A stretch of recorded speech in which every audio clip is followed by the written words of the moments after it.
Welcome to the Interalia video tutorial series. In this video, we will show you how to manage the iProMOH Standalone and how you can easily use your own music on hold in a few minutes with no computer or mixing skills. From the desktop, launch the Network folder. If you can't find it on your desktop, launch Windows Explorer and locate the Network folder. In the Network folder, locate the iProMOH. You can easily identify it with a MAC address that starts with 000707. Select it and right-click and select Open. You should now see the Config Tool folder. Select it and right-click and select Open. You will be prompted to enter username and password. By default, the username is nobody and the password admin, all in lowercase. Click Run to open the Config Tool folder. You should now see the opened Config Tool folder. Right-click on iProMOH.exe and run as administrator. You will now see the iProMOH application opening. The iProMOH application is now opened on your desktop. Let's see what we have. Note that by default, the iProMOH always opens on Channel 1. If you want to make changes to Channel 2, select the appropriate tab. The first thing to notice is that the iProMOH is preloaded with 4 minutes of licensed music. You will find it under the music. It's called default1_music. You can choose to keep this file, or you can delete it and use your own music. Crossfade is the volume percentage of the background music when a message is being played. As a default, the music will fade to 20% of its volume. You can change this value by using the up and down arrows. Time between messages is the length of the music interval between messages. By default, the interval is set to 20 seconds, but you can set the interval to your preference by using the up and down arrows.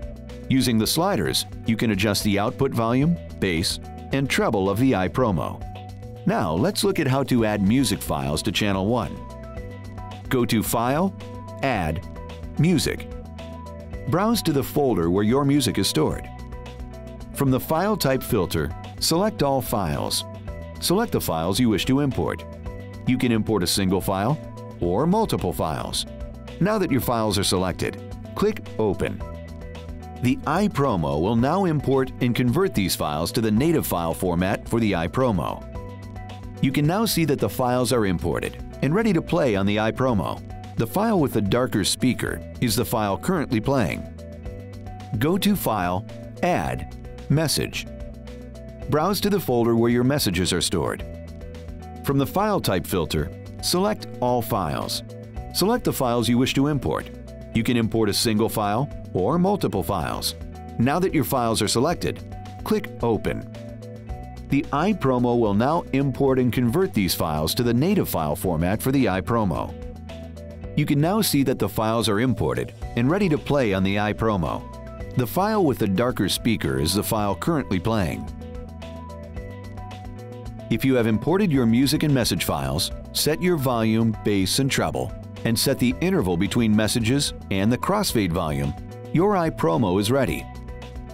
When you click on the Status tab, you will be provided with the iProMOH system information, available and used recording time, number of channels, MAC address, IP address, hardware and firmware versions. When you click on the Channel 2 tab, you can make changes to the second channel of the iProMOH. You select music and message files the same as we did for the first channels. Files are converted. You can now make all your setting adjustments. The iProMOH allows you to select an external music source as the background music. Simply check the Enable box under External Music. Click on Yes to apply the new background music settings. Notice how the music selection is grayed out when the external music feed is enabled. Now that we are finished, we can create a shortcut on the desktop to quickly access the iProMOH in the future. From the File menu, select Exit. You will be asked if you want to create a shortcut on the desktop. Click Yes. The shortcut is now created. This is what the icon looks like on your desktop. Let's now look at the configuration menu. Click on Configure from the top menu. You now see that we can make adjustments for network settings, change the password, disable the local control, show or hide hints and warnings, update the firmware, or perform a factory reset. By default, the iProMOH is set to DHCP. If your network administrator provided you with a static IP address, this is where you set it up. Uncheck the DHCP enabled. Now, enter the static IP address information. If you select Change Password from the Configure menu, you will be able to change the default password. Enter the old password, your new password, and retype the new password to confirm. You will need to restart the iProMOH for the new password to apply. Simply cycle the power of the iProMOH to restart. If you download new firmware from the Interalia website, go to Configure, Update Firmware, and browse to that file and click Open. The new firmware will be loaded to the unit. The unit will restart, and the new firmware will be enabled. If you select Configure, Perform Factory Reset, you will be prompted to click Yes or No. If you click Yes, the unit will be restored to its original setting when it left the factory. If you click No, you will be returned to the main screen. Should you have any questions on this tutorial, or to learn more about Interalia solutions, visit our website at www.interalia.com.